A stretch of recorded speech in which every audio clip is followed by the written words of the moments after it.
Also the recent call by Donald Trump to say to Hillary's Secret Service team to disarm was another catcall, race call to his supporters to shoot her.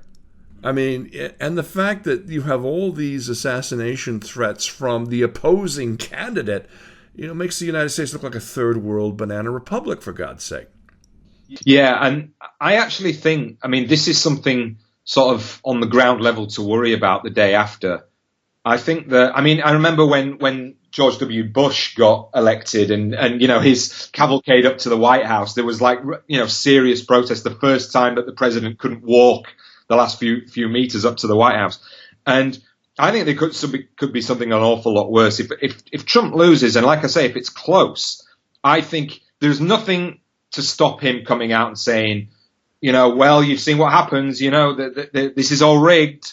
Go out there and make your feelings heard. And I think there could be real sort of civil unrest in the days after the election.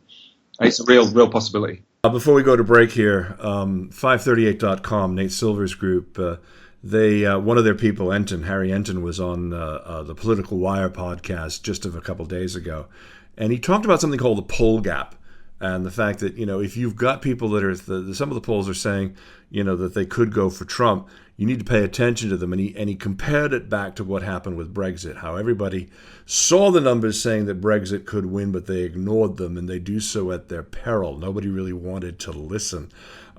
This is what scares me about this election. All the common sense people are out there talking, but the nutters are flying underneath the radar just like they did with Brexit, and nothing's happening. Yeah, I think this is a real possibility. I think if the polls, and the polls have closed, yes, Hillary has got a little bit of a bounce after the debate. I think if they're within 5 points, maybe even within 10 points, all bets are off, really. Yeah, scary stuff. Well, we're here for our first break, and when we return, Brexit, it just continues to confound the Tories, but even more so here for Welsh Labour. Phil will be here to tell us a little bit about what's going on with Welsh Labour's reaction to the fact that Jeremy Corbyn has won and what Brexit will mean in Wales. And we had a very tragic double murder on Queen Street in Cardiff outside of a Matalan store. All this when the three muckrakers continue. Stay right here. All right,